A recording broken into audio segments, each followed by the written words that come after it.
No, I'm really not a fool You've driver. done a lot of four-wheel driving for someone that doesn't call themselves a four-wheel driver. But before you started MITS, like what set you on this path? And mate, those boys, they play chess, not checkers. Like they are unbelievable. The operator, the team inside ARB is phenomenal. Always out and about. And I've done that my entire life. If I'm sitting stagnant at a desk for too long, I just go nuts. The Outer Side is proudly supported by Tie Gear. Head to www.tiegear.com to explore the wide range of high-quality camping essentials, including guy ropes, screw-in tent pegs, tie-downs, and heaps more. Tie Gear. Adventure secured. Dog and Gun Coffee. Check out www.dogandguncoffee.com to grab yourself some bloody good coffee ready for adventure. G'day and welcome to The Outer Side. I'm Tony, and in this episode, I'm joined by Tim from MITS Alloy. Now, Tim is the man behind MITS Alloy, but there's a long story in terms of what he was doing to get to this point. Tim, welcome to the show. Brother Tone, thanks for having me, buddy. Mate, it is weird. It is weird, isn't it? Yeah. But you know what's the best part about this is we've been trying to organise this for a while. Like 6 months, at Yeah. least, probably longer. A little bit longer. When I first came up with this concept, I put together a list of people I wanted to talk to, and you were one of the first people I put on that list. And between our respective business commitments and travel and family and life, it's taken us a while. We're not meant to be here.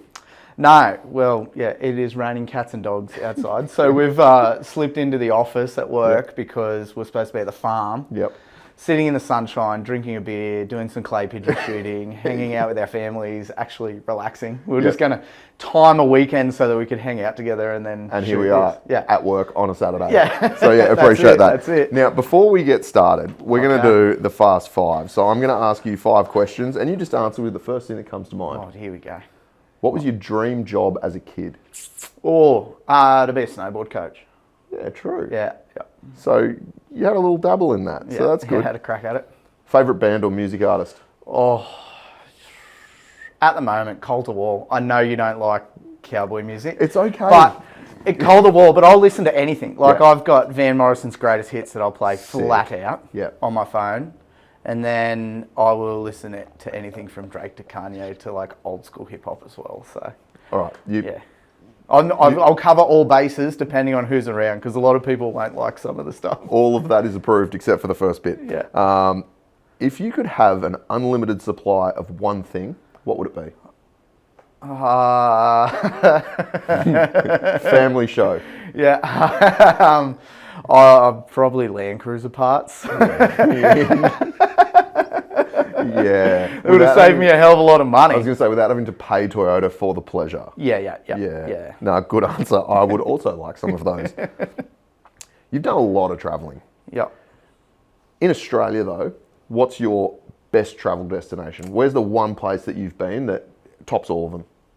Oh, the Umi Track. That was life-changing for me. Yeah. I did that with the boys. Yep. And it properly changed my view on the entire world around me. Because you were remote and you had nothing with you the whole time. Like we had one sat phone between like 9 of us or something. Yeah. And it was 21 days without seeing someone else. And it was proper adversity.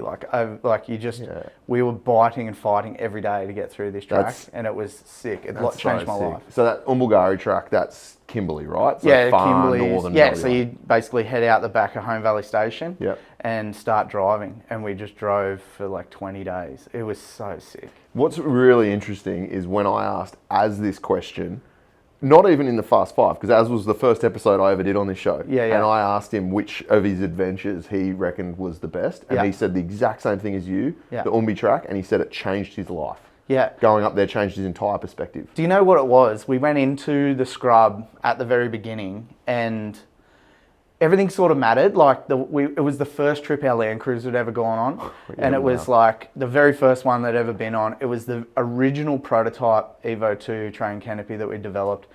And we drove in there and we were so preoccupied about how things looked and what it all is. And about 4 days in, It didn't matter what anything looked like. It was utilitarian. And it was survival, right? And it was survival. Yeah. It was just survival. And everyone was solid. Like, it was the crowd you were with that made the thing. And then, you know, we'd be bathing in a puddle because we didn't want to get eaten by a crocodile. And the puddle's filthy and we're all naked just in there scrubbing away. It's amazing how, like, you change throughout just the course of a couple of weeks, like what you get worried about before you leave. And then by the end of it, you just like, Well, whatever. I went in with no beard and came out with a beard, and I've had it for every day since. Full bushman. Yeah. So it did change your life. Yeah, properly. Yeah. Love that, man.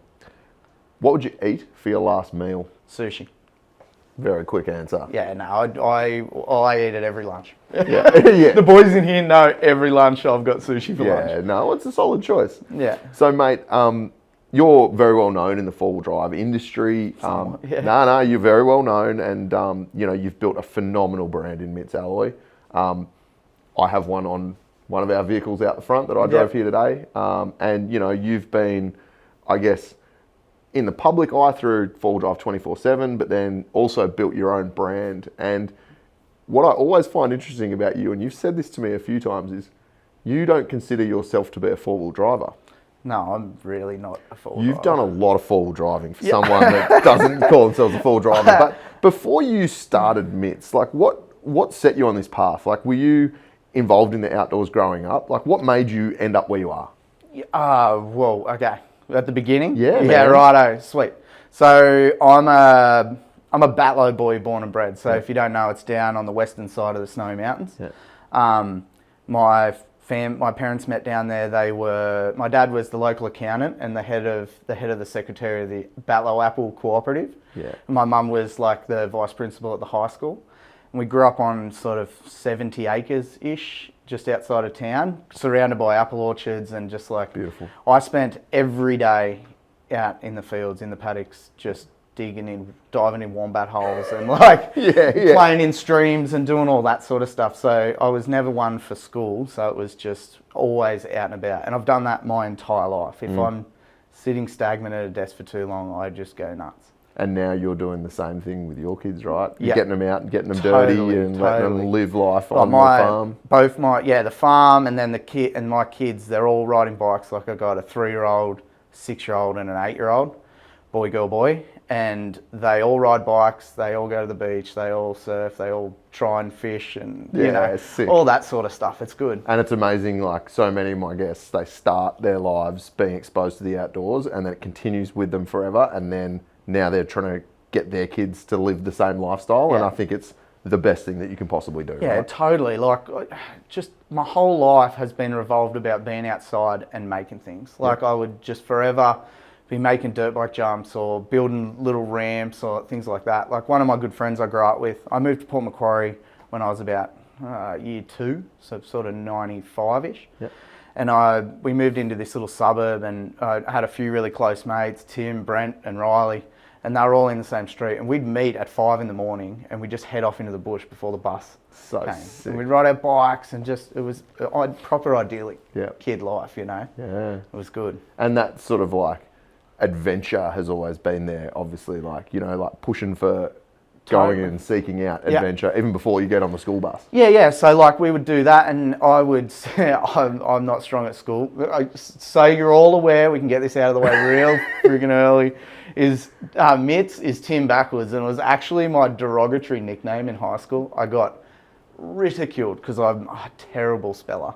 Doesn't matter, mate. Doesn't matter. It doesn't matter, right? Yeah, We're sitting here. You're not teaching English and you're not writing books. No. My mum's properly dyslexic, right? And she was an English teacher, and I was like, how the hell do you do that? Like, that's... she had to would've work been challenging. 5 times harder than anyone else. Yeah, wow. But yeah, yeah. So school wasn't for you? Nah. But you had other interests? Yeah. So when we weren't at school, we were doing all of those great things, and then I would sit in class, especially French and religion, because I went to like a Catholic school in Port Macquarie, and I would sit there and hold my breath and watch the clock and see if I could get a minute and then past a minute, just to practice for surfing in the afternoons. That's so like diving, good. just like priorities. And I was like, and it always peeved me because the bus that I caught home was the last bus to leave. So like I was the last kid at the school sitting there, and I was the first one that wanted to be out of there every day. That's so good. I can relate to that in a lot of ways because I was not. I went to a really good school. My parents paid for me to go to a great school, and I squandered that investment massively. It was so wasted. But school wasn't for me. It obviously wasn't for you. And like for so many people, I think conventional learning doesn't work. Nah. It doesn't define you though. Totally. And it doesn't define whether or not you're going to be successful in life. It just changes the pathway that you need to take to get there, right? No, I don't think. I think I've got a significant advantage for the way I think over most, normal people. Yeah. If I'd say I'm abnormal, but like neurodivergent. Yeah. I think that's what they call us. One slightly Asperger's talking to another Asperger's just twitching a little bit. Yeah. So no, school wasn't the thing, right? It was really, it taught me how to cope with really uncomfortable situations. That's probably what I got out of my childhood, was because I was not great at the school side of things. I struggled and it looked like I was no good at it, but I was brilliant outside of it. So it forced me to be really, really clever at just sort of, getting by. Yeah. And then that became really good in my later life and as I left school. So I finished school only because I didn't want to get a trade. I went to a trade school for 11 and 12. I loved it. I thought it was brilliant because I got to use my hands every day, all that sort of stuff.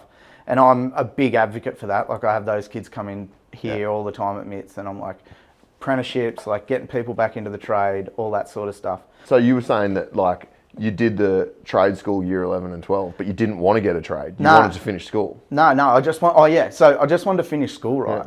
Because I wanted to go traveling. I wanted to be a snowboarder. Yeah. We grew up in the Snowy Mountains. Like we'd go every year for a week or two with the family, and I wanted to be a snowboarder. I thought that was like the absolute tits. Yeah. So I finished year 12, got out of there the first ski season, went down, got a job with Perisher, and just met my people, right? Like properly met my people. There was so many people that had the same sort of life that I did, and we worked hard really every day. We partied really hard. We had a fat time.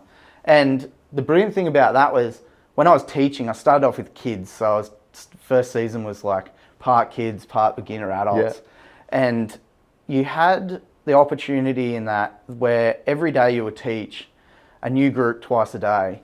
And it could be the best or the worst day of their life, depending on how you sort of made it for them and how you handled it. Yep. Like, so if you were having an off day, the whole class would have an off day because they'd fall over. But if you were there and you're like, get up, you got this, rah, rah, rah, then they were having a sick time. Yep. And plus you would meet 50 new people every day, which was properly exciting at 18, Like you're like, sure. Oh, what's your life? Where did you come from? How did you get to where you were? Like, so you rub shoulders with concreters all the way through to CEOs the whole time. So it was like, I just absorbed that out of people.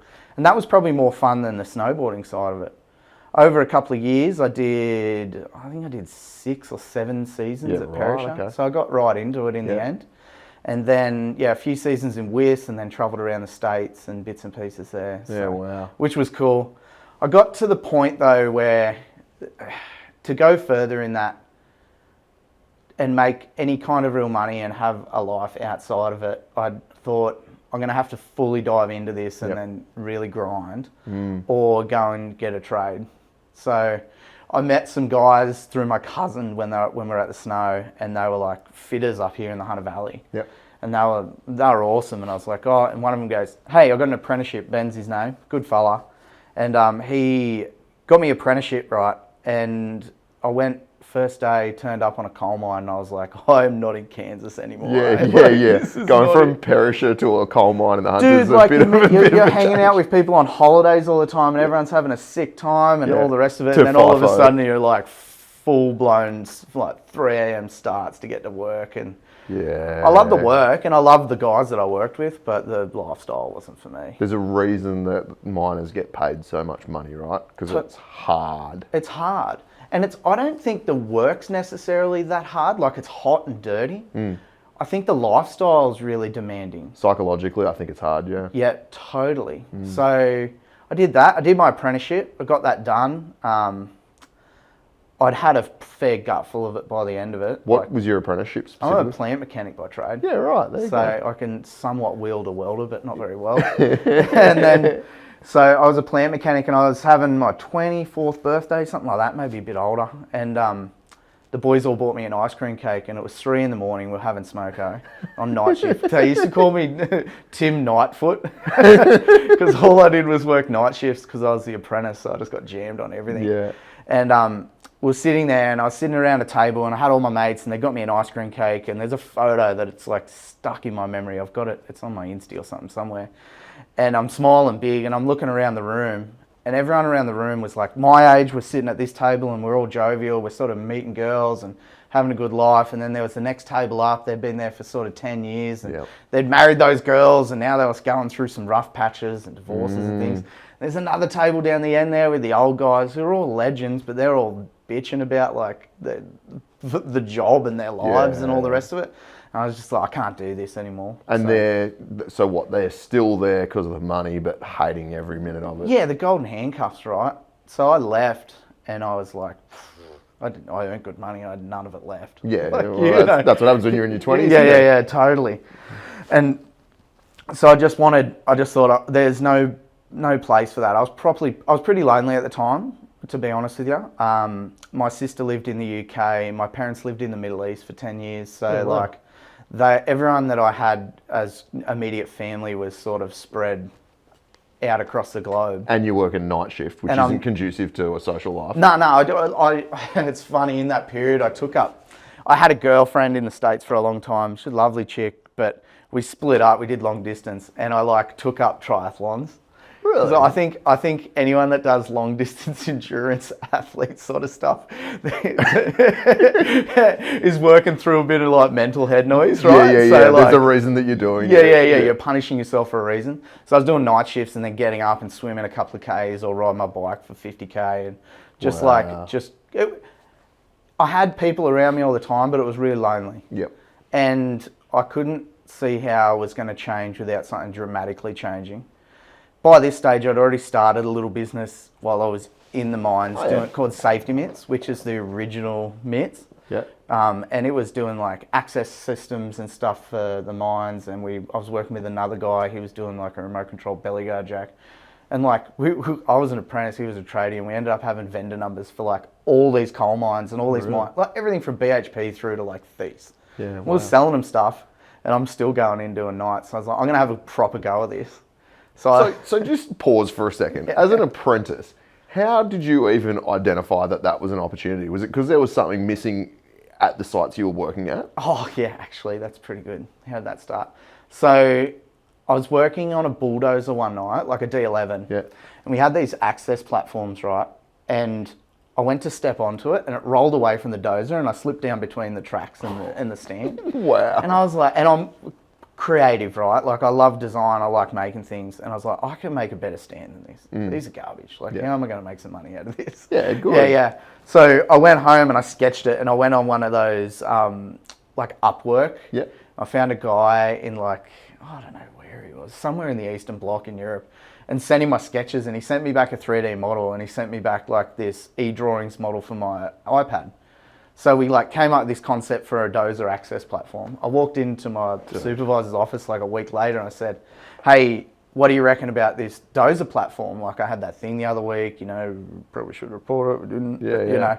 And he goes, oh, that's awesome. How much is it? I was like, let me go back and figure out how to make it. I didn't think about that. I had no ABN, no nothing. I was like, this is just a cool idea. And he goes, well, while you're doing that, I'll get you a vendor number for Rio Tinto.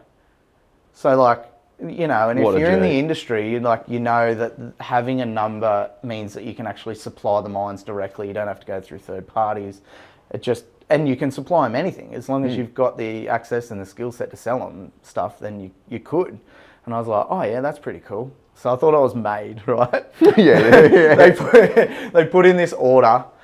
We built the stands. And when I was in high school, I did some work with a company called Whips Alloy. Really? Super funny. They made all these motorcycle accessories. They were on the farm next door to my best mate. And so I got them to make all the stuff at the very beginning. Yeah, and then I left. and I was like, I've got enough work, I'm going good. And it immediately stopped. Oh, as it does. Yeah. Yeah. And I had nothing for like 6 months. I was like on this proper high, and then it just went to like not much at all. But over time, I built that little business up, and it's still going today. And That's so good, man. So still doing the same thing?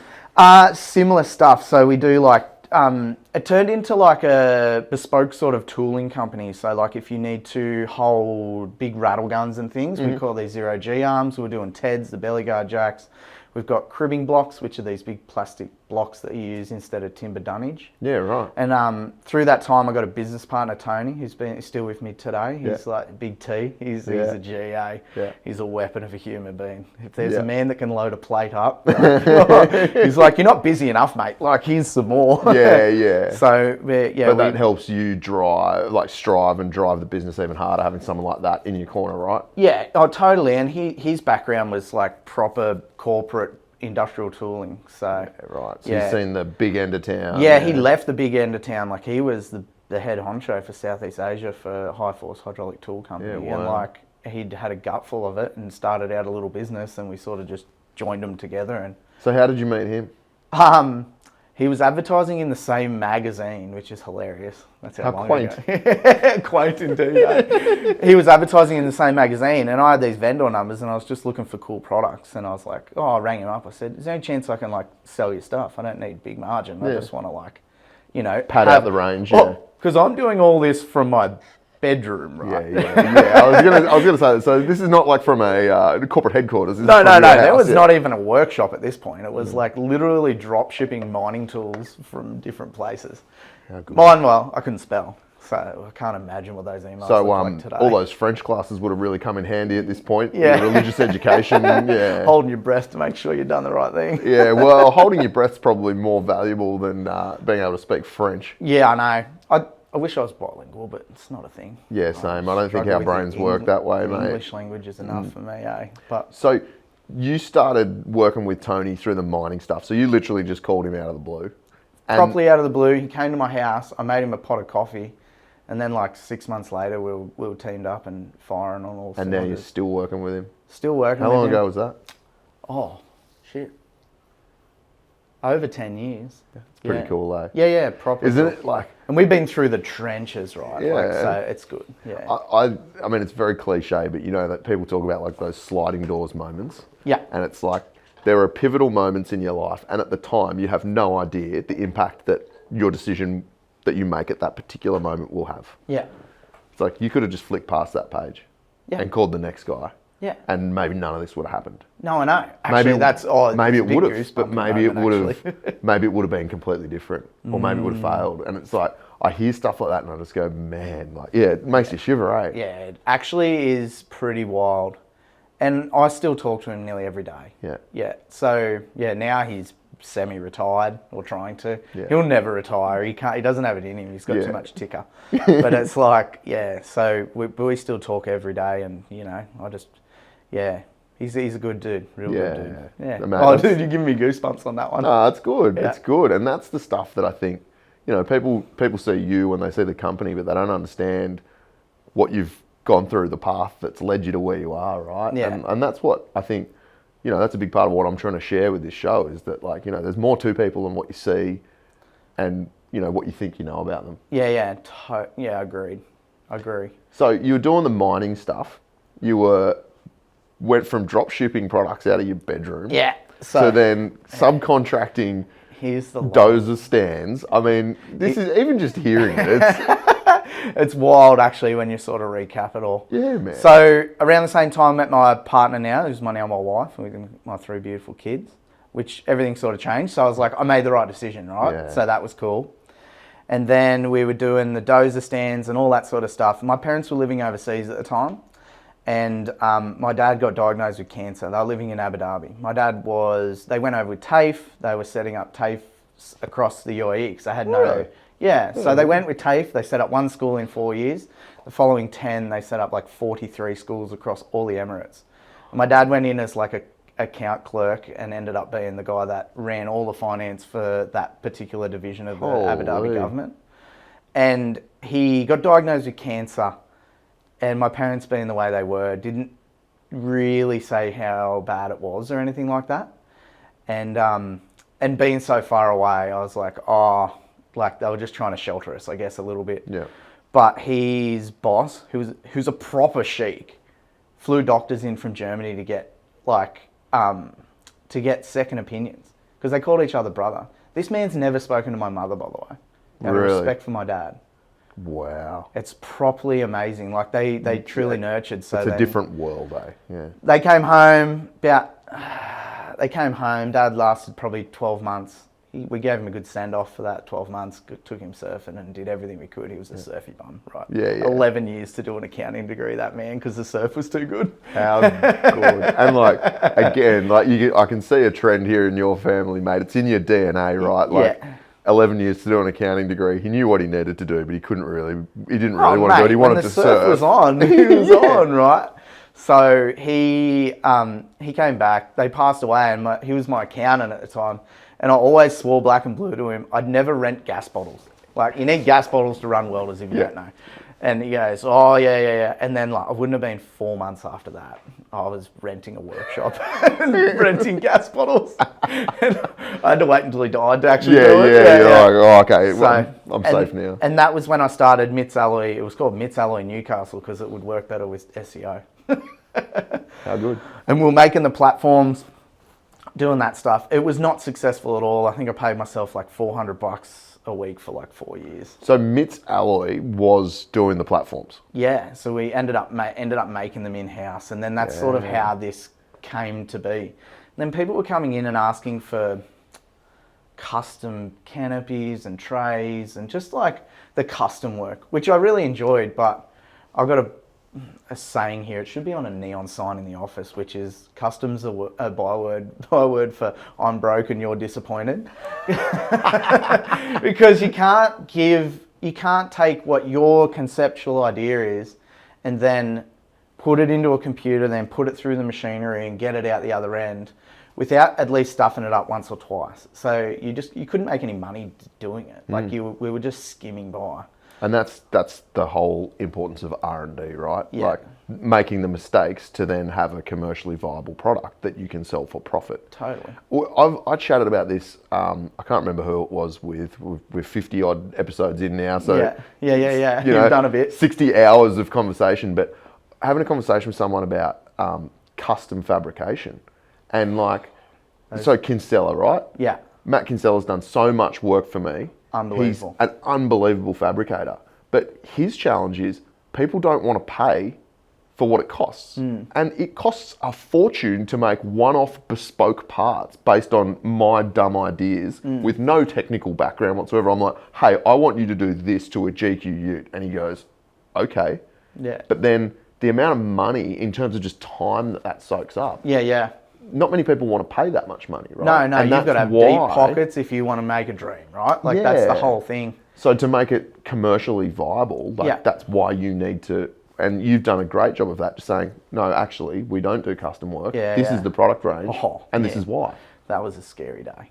So, but the right decision. Yeah. Oh, totally. And so we built a lot of stuff for people, and I figured out what people wanted. I love dirt bikes, so I would go riding every weekend, do all that sort of stuff. And I just wanted something that I could have to make my experience going riding bikes or mountain biking or, doing whatever it was with my family at the time better. So it's sort of born out of that. It wasn't a love for wheeling necessarily. It was like going, and I still view MITS and products that we make it is a tool for you to enjoy what you like, your hobby. Like if your hobby is bushwalking and you can come back and open the fridge quickly and get a beer out or water or whatever, that's perfect. It should not be the reason you buy a product. I think like a matcha tea for a hiker, isn't that? Hibiscus tea. Hibiscus tea. Keep your granola bars nice and cool in the fridge so they don't melt. But all jokes aside, I fully get it. So it is a very, very functional product, right? Just because people decide to put them on recreational four-wheel drives, that's because it serves a function for their pursuit. Yeah. But you see them on everything, right? Yeah. Like work vehicles, fleet vehicles. Yeah. you name it. If it has to make your life easier. If it is, we could make really complex internals and drawers and all this sort of stuff. We get asked all the time, and I'm like, but why? You just need the table that comes out so you can put your stuff on it. Like if you've got to spend 10 minutes setting it up, it's my problem with camp trailers, right? Yeah. They're just like a mission to set up. You just want to be able to go and enjoy what you're doing. Yeah. They're brilliant, but it's a lot of work. It has to enhance the experience and the reason you're there, not be the reason. If that's the reason, I personally believe your motives are wrong. I fully agree with you. Yeah. I fully agree with you. Yeah. And I've talked about on this show because, and you would have experienced this as well, right? Like being in the industry that we're in, going on trips with four-wheel drive 24/7, going to four-wheel drive shows, you're like overwhelmed with the accessories, right? Like there's everything that opens and shuts and all this stuff that maybe you need it, maybe you don't. Yeah. But for me, getting in the ute with a swag and a fridge on it and just going shooting or going camping for the weekend, I have just as much enjoyment. But every time I have this conversation, I use your 79 series as the comparison. Yeah. Because when I'm traveling with you or with Az, Yeah. and we get to camp, I'm there like a chump. 70. Yeah, I'm there like a chump rolling a swag out in the dirt, and you guys are like, open a few things, the tent pops up, and you're there like having a beer, and I'm still like drilling tent pegs in, and I'm like, I see the appeal, right? Yeah, I love the click and flick, right? The swag's awesome. Yeah. But, if you could have it, why not? Yeah, and I absolutely see both sides of it, but having just done the Cape with Azza in your car and me in a swag, by the end of 3 weeks, I'm like, rooftop tent looks pretty appealing. Yeah. Oh, I'm a big advocate for it now. They're soft. I've got a gel top in there now. It's fucking awesome. Oh, mate. So it's really interesting. So you've got a product that started because you wanted to make it easier for you to go riding bikes with your family, basically. Yeah. And it's now evolved into something that suits so many different applications, right? I think that's why we were successful, was because the motive's never really been money. It hasn't. It was a solution, right? It was just solutions. And it felt right at the time, so we made it and we just kept making it, and good customer service is what we've always tried to do. So I think if you have a good product and good customer service, then it goes a hell of a long way, right? I think it's something that's so important, and that it's maybe overlooked. It's not maybe overlooked. It is overlooked by a lot of people. A lot of people create products to try and make money, right? Whereas you tried to create a product to solve a problem. Mm-hmm. Yeah. And I think that's at a base level the defining factor in success of a lot of businesses, right? Like solving problems for people. Yeah. Sounds so simple, but that's what it is. That's all I did at the start. So that's all I do now. Solve problems. Yeah. And now you've got heaps of staff, so you've got to solve even more problems. The people problems is probably the hardest bit for me, to be brutally honest. I love everyone that I work with, and I've had a lot of people come and go, and a lot of people that built MITS with me that I properly care about, right? Yep. But it's just... the people side of it can be really, really difficult, especially when their motives aren't the same as what your motives are. Absolutely. So mine was to make sure that we never disadvantaged the customer or did the wrong thing by them. And, and no one in my business is like that, and no one has really ever been in my business like that. But it's just that the people side, if you've got good people around you, it's super, super easy, But change is difficult. There's been a lot of that going on. So it's like going through that change and making people feel safe and comfortable and confident in you and as a leader and just in what they're doing too. Like they've got to believe in the mission. Otherwise it's just, they're just clocking in and out. Turning up for a paycheck and then the results aren't the same. No, they're never going to be as good. So I think I know the answer to this, but I'm going to ask you anyway. School wasn't for you. Yeah. You've built not one, but 2 very successful businesses. Mm-hmm. Have you had any formal business training, or did you just learn as you went? No. So my mum is probably the reason that all this happens. My mum, if you don't know, Jarro, you're going to watch this, and I love you very, very much. My mum is a weapon, like a proper weapon. She grew up in the Hunter Valley with 13 brothers and sisters, like proper Irish Catholic, no TV. Obviously. Wow. She's the youngest, and she, that there's plenty of priests and nuns in that family as well, right? Yeah, wow.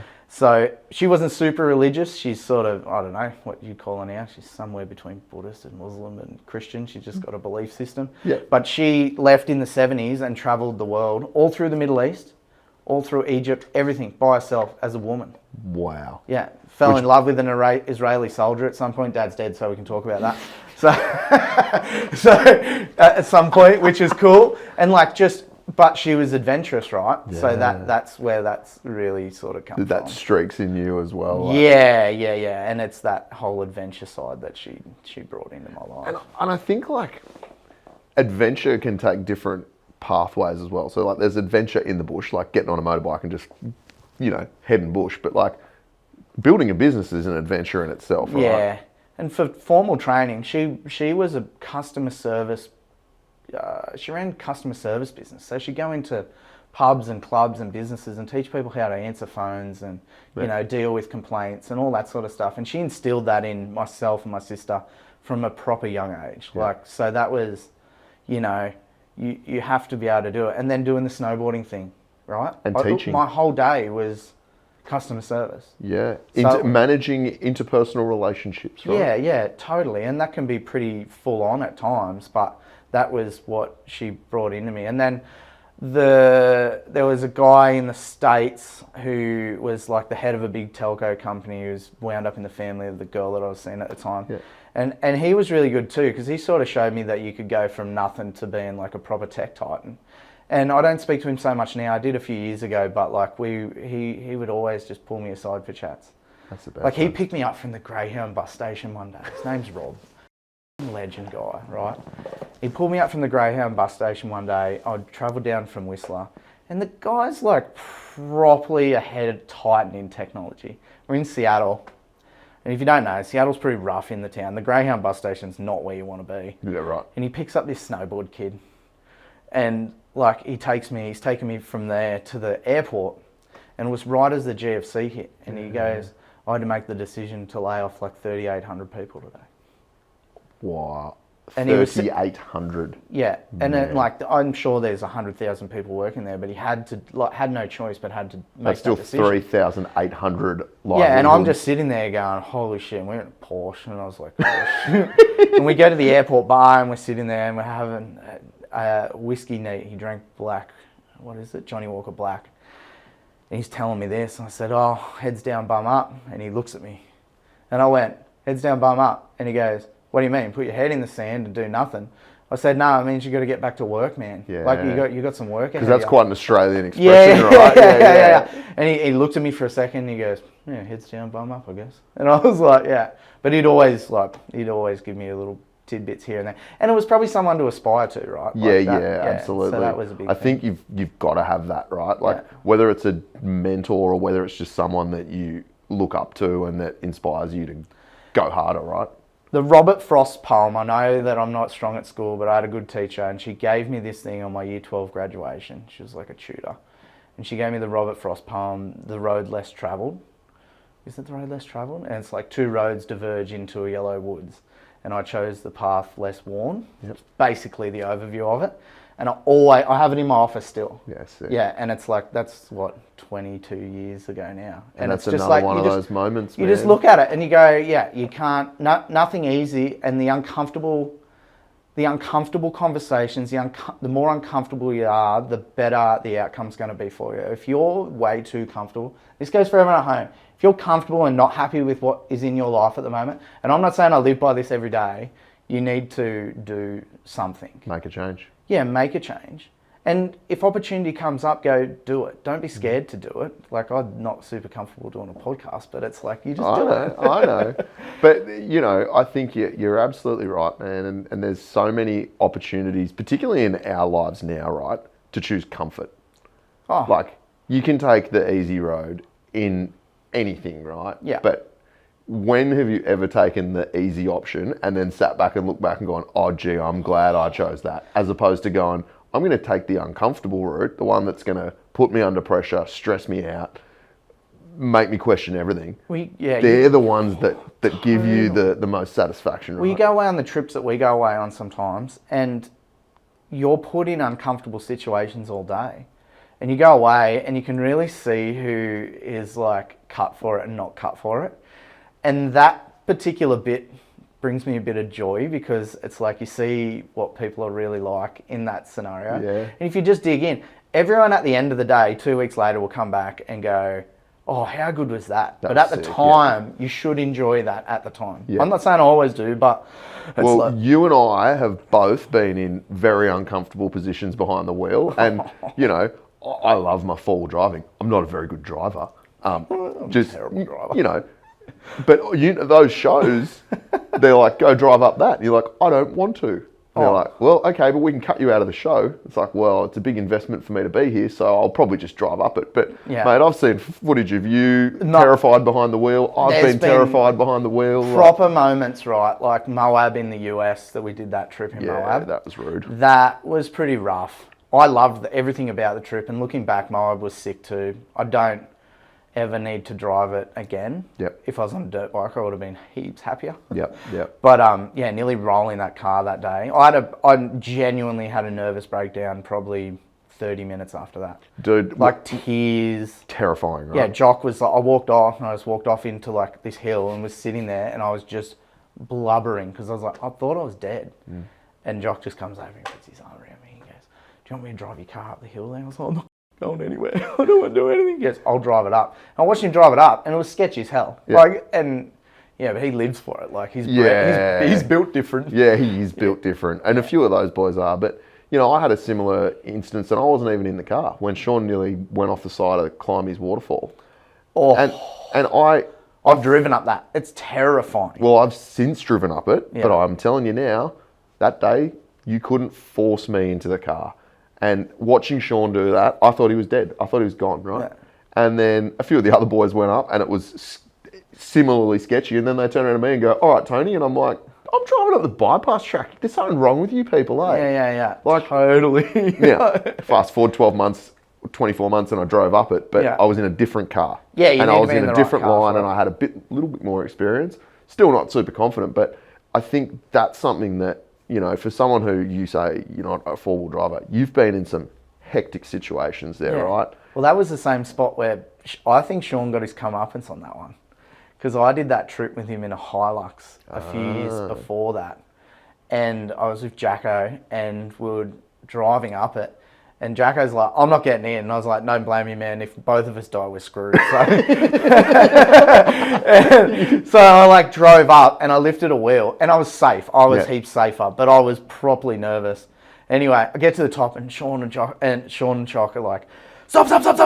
And I'm sitting in the car and I'm like, Sean's a dog. Like, and just like yelling at him. And then like 3 years later, he nearly rolls off the edge. And I was like, this is a little come up for you, mate. Yeah.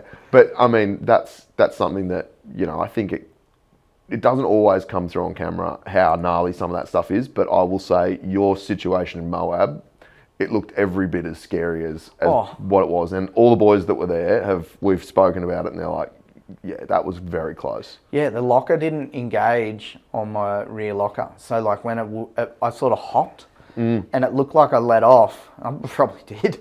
And then, and because I hopped, the car pivoted and just kept bouncing down the rocks. And I was like, this isn't good. And I was screaming. Big car too, right? Yeah, big car. The Tacoma went really well for a Tacoma. But it's like it's a cheap long built and heavy and big, right? Yeah, and I'm always the guy that's got all the camera gear in it. And you're on like a buggy trail. Yeah. Yeah. It's called Where Eagles Dare and like Hell's Revenge or whatever it is. Like they got the worst names. You're just like, oh. Yeah. So that day, actually, it's funny. Shooting's weird because if you run out of daylight, you beeline out and try and catch up the next day. Yeah. So we did that thing the first day. And then it was like 4 PM. They're like, we've got like 10 hours ahead of us. We're going to have to turn around and go back. Camped, went back, and we were just trying to get back to where we sort of left off from the day before. And it was about 8:30 in the morning that happened. We drove the trails with nervous breakdown and all. Didn't get back to the end of that track until 3:30 the next morning. So like I was properly cooked at 8:30, And then for the rest of the day, I was just like, Nearly another 24 hours of that. yeah, of that. And it was all that. Yeah. So you're like, it was wild. And we got back to camp and I was just like, oh, I'm so done. And we had 1 day left of filming out of 6 weeks. And yeah, we muscled through it, and everything in Moab has such consequences. Like, I'm cool with it if there's trees to catch you, or like there's a rut there, or like you're just going to fall, but everything's so exposed. Yeah. Everything's like a cliff edge. You're driving along these spires, and as you come up over the spires, you can't see past your bonnet, so you're just driving into the blue, and you look out and there's, 300 foot of cliff below you, and you just don't know. So I was continually getting out of the car, looking where I was going, and then trying to remember with my pea brain where the next bit was to go. Yeah. So that, again, the benefit of being in like a dedicated rock crawler buggy where you have like 360 degree vision, you Totally. can see where your tyres are going, not being in a super tourer. Some dudes took us in their rock crawler buggies, and this guy, he just drove up with me in it, and I felt super safe because I was in a big harness. Yeah. You're in a literal roll cage, Yeah. And he took us up the wildest stuff, and he goes, I haven't driven down this in like 2 years. I might try and go down this one. And it was probably 5 meters of vertical before we got back out onto the flat. Yeah. But that was sick because you like knew you were... Purpose-built vehicle. Yeah, and I'm not a good passenger, and even that point I was sort of just through, I don't know, last day, let's just go. Let's get whatever. this over and done with. But yeah, I mean, I've said that to a lot of people over the years. Like, I get scared. I'm the first to admit, like, I get properly scared in a four-wheel drive when the consequences are severe. If, like, I've put my 80 on its side, lol. Doesn't matter. It's in a rut. Like, no one died. Yeah. Doing some panel damage, it sucks, but it's fine. It's when the consequences are so severe. And ultimately, the reason that we're on those trips is for marketing. We're there to promote a business, right? Yeah. And we've got families at home. Yeah. And well, life's changed for you because you got a kid now, right? So absolutely. It's not just like, oh, Tony doing whatever Tony wants. It's like, no, I've got a responsibility. Yeah, if I died, my wife would be 100% fine. Yeah. But it's the kids. Yeah, man. I know. That's the Jock problem. could slide into her DMs and they'll be all over. Sorry, buddy. 1 minute he's like comforting you at Moab, the next minute he's comforting your wife. He wouldn't. It's an inside joke, don't worry. It's been going for years. It's and I think that's something that maybe people forget as well. Like it is there. We are there for a business reason, right? Yeah. And like, it's fun, but there's also a lot more at stake than just like, oh, I need to prove something by driving up this rock, right? Yeah, it's totally not that. Like you've got to maintain your car, one, and then you got to make sure you maintain your composure and you don't piss everyone off. So you got to, that, and then you know that you got to get home and you've got responsibilities. Like, responsibilities is the word of my life, right? Yeah, and as you get older and your family and then your business, your responsibility grows. And so how many employees are there in MITS at the moment? A little over 50 odd employees. So you talk about responsibilities. Yeah, That's totally. 50 families that are relying on MITS to be successful, right? I take that so seriously, because for many years I didn't really make much money for myself. It was more just making sure everyone else was there because I was so hell-bent on making it work, and I knew that it was an investment in the future. But making sure that, like, I've never missed a payroll. Yeah. I've never done anything untoward or not, like, and I'm real proud of that. Like, there's been times where I've redrew on my mortgage and done all of those things to like make it work. There's been times where I'm just sitting there head in hand going, I'm gonna go broke. Yeah. Like, just talking to, I was chatting to Sean. It was like 3 years ago. I was sitting outside and just like, I think I'm. Yeah. And he's like, you'll be right, just keep going, and like talked him through it all because you don't know this, Sean's pretty astute. So very, very smart operator. Yeah, and just like, but I take that very, very seriously, making sure everyone's safe and all of the things that go with it. And then, making sure everyone's still having a good time. We've got a guy at work here at the moment, and I won't get into too much detail on it, but he's struggling at the moment, and I've struggled. And he's properly struggling, and I'm like, it's been going on for a long time, but I'm like, no, you got to help this dude, because otherwise he just won't be here one day. Yeah.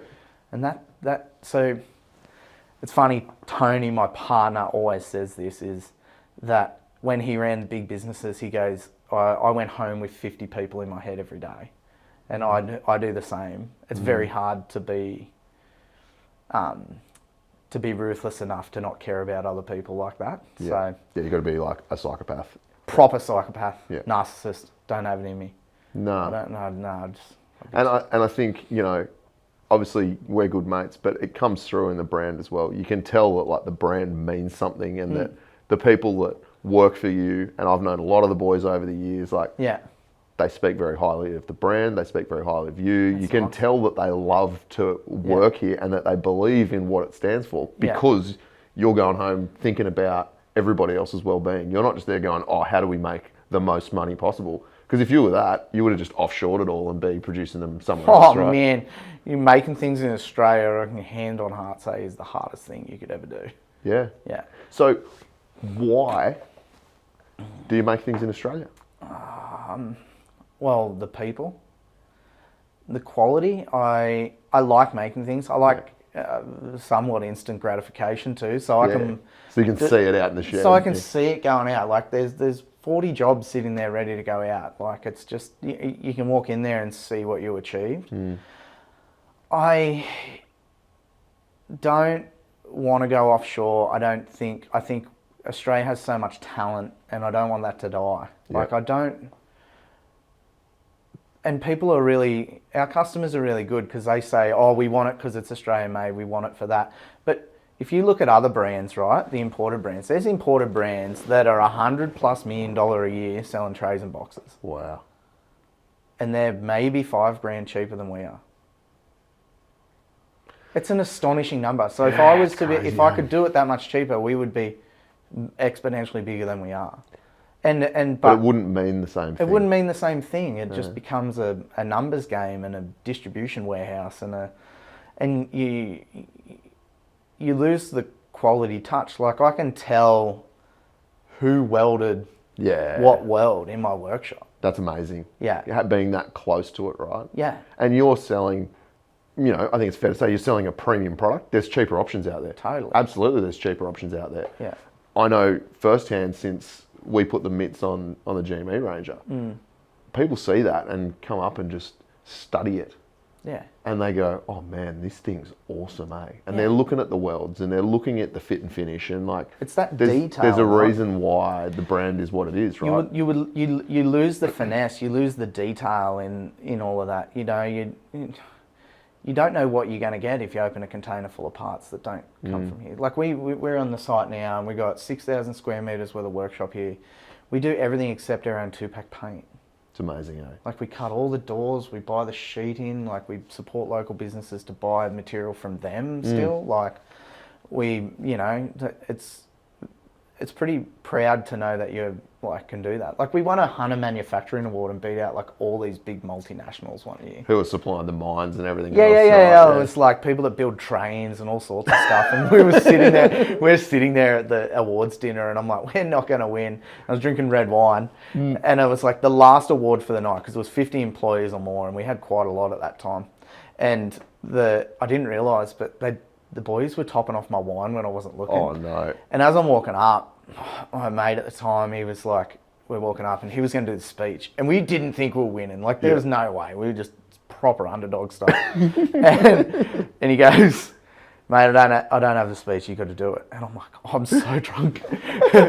So I was so embarrassed. I got up there, and the lady that was the presenter, she's asking me these questions, and I'm like a bit slurry, and and they're asking me all this stuff, and I'm like just giving the most blunt, belligerent answers ever, because I shouldn't have been there. Yeah. And then it was on the news the next night, and brilliant. But they trimmed it all up so neat, and I've watched it once, the clip on the 9 News, and I had the sweatiest palms, and I felt sick to my stomach, just because I was like, oh, it's kind of not who we are, but it kind of is who we are. Yeah.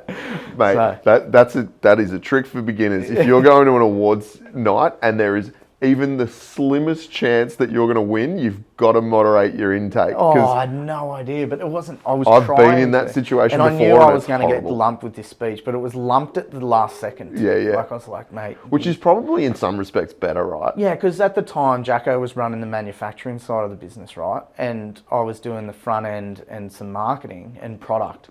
And it was his award to win, right? Because he was the one that was leading the boys and running the manufacturing. So I was like, it's your thing to talk to because you did this, right? And yeah, and Hospital pass. full blown like over the top, and then Jonah Lomu like knocks me down. It's like the door was moved straight over, just buried me. That's Anyway. so good, bro. But I mean, that's the stuff that you gotta be so proud of, right? Like the fact that you've managed to build this company that then is beating out people making trains with hundreds of millions of dollars behind them, right? And it's a couple of boys, you know, Just from still Newey, felt like a couple of boys. Still kind of does, to be honest. So yeah. which is that's the secret sauce in it, right? Yeah, I think so. Yeah. So you mentioned change. Yeah. Now there's been a lot of change. Yeah. The first time I came to visit you, you were actually down the road a bit. And now you're up here. So there's been changes in the business in terms of scale. Like it's grown obviously quite a lot from where you started. So we started off in 200 square meters of shed, well, in a bedroom, and then 200 meters of square shed.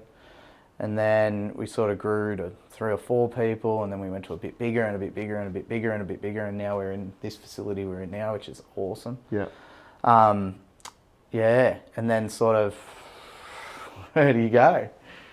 So what is the I don't want to say end game, but like the path that MITS has taken, like from developing a product to make your weekends easier riding bikes, to then when I look at this thing that's just out of frame here, but I'll put some photos up for anyone watching of this kind of canopy setup, and to say that is That's complex, as in there's a lot going on in there. Like what's next for you guys? Like are you gonna do you see great changes in terms of like the usage of your product, or is it just refinement? No, I think there is. I think there's a lot that we're working on in the background. Like, So background in all of this is 12 months ago, we were approached by ARB to be acquired, which I didn't quite take seriously. I was driving a forklift at the time, and this nice guy, Mark, rang me and goes, I need to have a very frank conversation with you, right? And I was like, oh, yeah, cool. And I'm on a forklift moving a pallet or something. And he goes, have you ever been thought about being acquired? And I was like,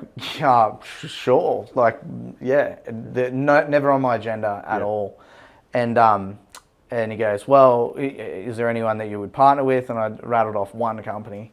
And he goes, oh, that's interesting. I'll send you an NDA. And then from there, like 2 weeks later, I had the head of engineering, the head of product, and the CEO, Lachlan McCann from ARB, standing in my little humble office. And I was like, holy shit. Yeah, that escalated. That went wild. And I was sitting there, and the agenda was never to sell it. I thought I'd run this until I died and then probably close the doors. Like I just didn't want to hand it on to the kids. But so over 12 months, we sort of had the conversations and decided that having the opportunity to join forces with them would be, like, it's an opportunity that comes around once in a lifetime. Yes. That is the leading brand in the full driving space. It's the biggest. It's a publicly listed company. It's worth like $4 billion or some retarded number. Yeah, it's crazy. Like, and 500 outlets across the globe. The opportunity was too good. I didn't have to sell it. I didn't need to sell it. I didn't necessarily want to sell it. But when that comes knocking, once again, the uncomfortable scenario is let's have a crack at it. Yeah. So if you'd said no for the rest of your life, you'd be questioning if you made the right decision, right? It was never a no in my head because the opportunity was too great. And the brand is too strong, right? Like, yeah. It's ARB. It's not like, and it wasn't a money thing either. Like, it's not. It definitely wasn't a money thing.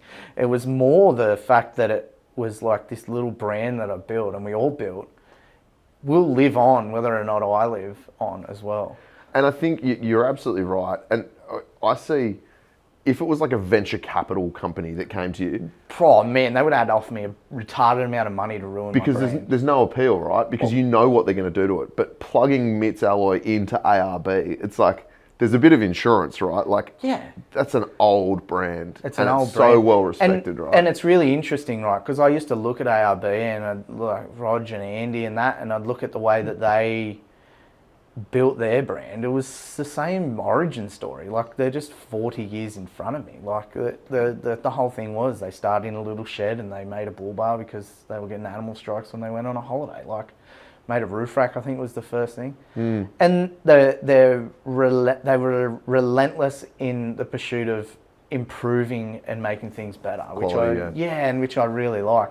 And mate, those boys, they play chess, not checkers. Like, they are unbelievable. The operator, the team inside ARB is phenomenal. You don't build a multi-billion-dollar business by like mucking around, right? No Serious way. business. And the stuff they work on in the background and the resources and all the things was only something you could dream about, right? Like, it's bigger than what I could have ever imagined, and I have a pretty big imagination. Right? So, like, That's a nice way of putting it. Yeah. So that was pretty wild. I had cancer last year, so that was pretty wild. That was around the same time, right? Yeah, like I fell off my dirt bike, bulged a disc in my neck. Yeah. And I went to get an MRI because my arm was numb. It's never good. No, never good. I'm like, oh shit, I might be going paralysed. And didn't think too much of it. Got a scan, and then the scan came back and they said, yeah, you got a bulged disc, that'll sort itself out, but you've got this stuff on your thyroid and some lymph nodes, you've got to go and get that taken out. And like, this is in the middle of the whole acquisition. And it didn't change. I'd already decided what I was doing, but I didn't want it to, so it didn't change the way I thought about it or wanted to get out, because I wouldn't be here if I didn't want to be here. Yes. So, and working through that, but the whole time I'm going through that same stuff at the same time. So the last 12 months has been properly frantic. Yeah. So change, and then change. And then you got Tony calling you going, hey bro, you want to do a podcast? You're like, oh, I've got a bit on, eh? Like, I just said, let me get through the next 6 months. I remember we had that conversation just outside, actually. I was dropping off a brand new Ranger to get one of your tray and canopy setups, and he said, I'm really keen. I just need to get through a few things. I just got to get through a few things. I say that to my wife quite a lot. Yeah, poor girl. It's funny, I've been saying similar to my wife lately with the travel, the podcast, work, our baby, and everything else going on. I'm like, just trust me. Just give me a bit of time. I'm working through it. Yeah. It's going to get easier. And she's like, I've been saying that for 10 years these days. She goes, I don't know if I can live through this roller coaster anymore. I was like, oh, you've signed up now, baby. Yeah, well, that's the beauty of choosing to live with a neurodivergent partner, right? So every day is a new day and a new challenge and a new idea. No, that's exactly it. So, you don't have to talk about this if you don't want to, but how are you good now? Like, yeah, I'm good now. I had a bit of radiotherapy and got the all clear. I've got no thyroid now, so I've got to take these tablets every day. Yep.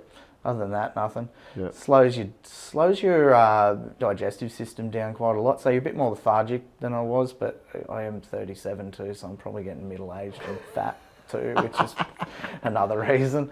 But no, it's all good. I got all clear, so that's sweet, which was good. Yeah, very good, especially with a young family, man. It's, like we were talking about before, it's not just about Tim. I actually didn't think about it when it happened. Really? Oh man, it was so busy. I just went, okay, cool, I've got to do with this. Yeah, let's get that sorted so we can get back on I think my whole life and everyone's life when you do the sort of work that we do is like, yep, cool, I've got to compartmentalize that, and I've dealt with it. I've spoke to people about it and like done that sort of work, but you just got to go, yeah, I've got to get on with this, because otherwise the world will slow down, and that's not how I want to live my life. So 100%, dude. It's the way we have to be. If you want to do all the stuff that you do, then you just got to go, okay, cool, that's an issue, we'll sort. By the way, we're still working on this other thing, and you're also thinking about what's next, right? What's next, and what the products are, and what the people are, and it's not all marketing trips. That is 1% of my entire life. Yes. And I continually remind people of that. Yeah. So, I just went away. I just got back from the Kimberleys actually last week.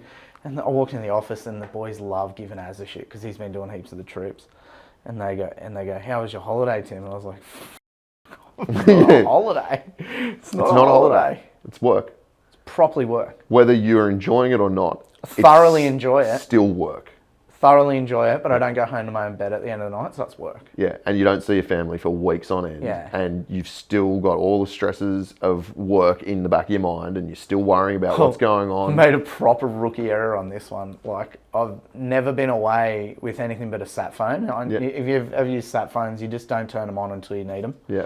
I had Starlink on this trip. Oh, yeah. Oh, man. There was a couple of days there where I turned Starlink off and just told everyone that, something's wrong with it. It's not working. I just needed a rest. Dude, the Cape trip that we just did is the first time I've done a long trip with Starlink in the convoy. And Sean had Starlink and the Steadycar had Starlink. We had the internet the whole time. The whole time. And I was like, it was good. It was great because I could talk to my wife every day. Yeah. I could send her photos. I could see my daughter. So that aspect of it was great.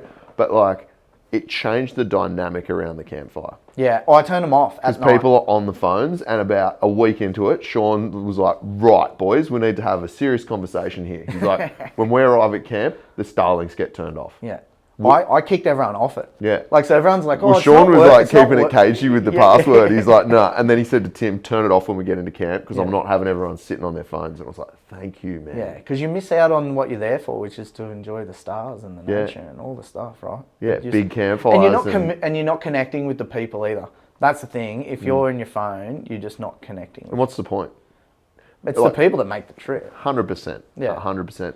And I'll be honest, man, I've been thinking about putting a Starlink on my car after that, purely because for me, and I know for you as well, when you're away from the business for that long, stuff's still happening, right? And for me, being able to read emails, not all the time, but being able to just check in, see if there's anything that's really critical that needs an answer, or someone from my team being able to contact me and just ask me a question was so valuable. Yeah.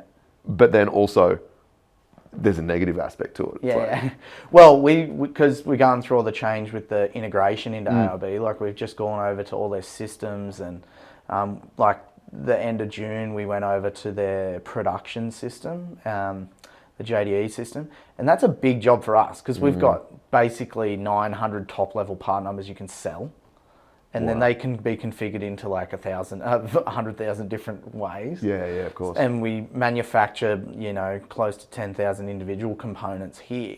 So trying to get all those systems to then work and then work through their systems and then train all the stores and stuff, I had to be able to just check in and make sure that my team were coping. That was the main thing. Yeah. I just was counselling through that. Which was okay. And then I was like, oh, Starlink's not working because I just need a little breather from it all. They're fishing, just we were terrible fishing. I was with Toby Price on that trip, actually. Yeah, wow. Talk about meeting your heroes. Yeah. Oh, so sick. There's no one nicer. He's the nicest dude. And so was that was a similar region? Yeah, we're in the Kimberleys, so Yeah. we're doing a ARB 50th year anniversary trip, and we were travelling along, had TP, and then a whole heap of people from the Melbourne office that have worked in the business for a long time. Yeah, mad. And then who else was on there? The guys from WA, Daz, and all those fellas. They were sick, Kyle, Tones, the boys from Coburn, and we just got to chill and cruise along with them. But it was very different to a 4-drive action trip. Yes. It was more, let's go see sights, let's go do some tough wheeling and then get back to sort of a camp. It wasn't remote poo in the woods sort of stuff, which was good. It was actually really nice. Let's go bog our cars to the chassis rails for 2 days. Yeah. And TP was on that, so he got mad keen into fishing on that trip too, which was sick. He was like, I want to catch a barra. So we were adamant, we were flicking in every puddle we could find. Yeah. No love. Really? And the funny thing was, it was the last day, we got the afternoon off, we went down to the Pentecost and we were fishing flat out, and we were never getting anything, it was so windy. And there was a boat parked up in this little thing there, and in this little outlet, and there was no one around. And we're like, oh, someone's been in and out of there, there's plenty of tins in the boat. And as we're driving out, this other dude's driving in this big Chevy, and he spots us, and he's like, boys, come back in the morning, I'll take you fishing. I've been getting solid barras all week, rah. And we're sick. And he texts, and we're can't, man, we're leaving tomorrow, we've got to head off to the next spot. And he sends me and Tobes a video, and he's got a 1.17 barrel. And he's like, I told you a bloody missed out. And we're just like, Not just a fish. not just a fish, but of a like lifetime, a yeah. proper fish of the lifetime. And I was like, we're just sitting there going, oh no. Yeah, but isn't that the perfect way of demonstrating that it is work, not a holiday? Yeah. Because if it was a holiday, you'd be out with old mate in the boat and you'd be 100%. smashing the bazzers. Yeah. I tried to sell it to the camera boys, Mike. I was like, Mike, we should go fishing with this guy. We'll take some GoPros. Yeah, it'd be We'll great. get some footage. Yeah. Yeah, no one likes watching fish. People trying to catch fish. They only want to see them land fish. Oh, mate, how good. Well, man, it's been absolutely awesome to sit down with you. I really appreciate you taking the time. That's all right, mate. And I think, it's really good, even for me, and I've known you for a few years now, but to hear your story laid out like that, Yeah. it's so phenomenal. You're still a young guy. What you've managed to achieve, man, is so impressive. And you're talking about people that inspire you, and mate, I really look up to you and what you've managed to create. I think you've done a great job. Mate, and you're killing it. This is what you do. Just having a crack, mate. Just get up and turn up. Just have a My crack. wife calls me the turnip. I'm a vegetable that just keeps turning up. That's what it is. Thanks, mate. I really appreciate it. Thank you so much, Thank man. you. And we will see all of you guys next time on the outer side. Cheers, guys.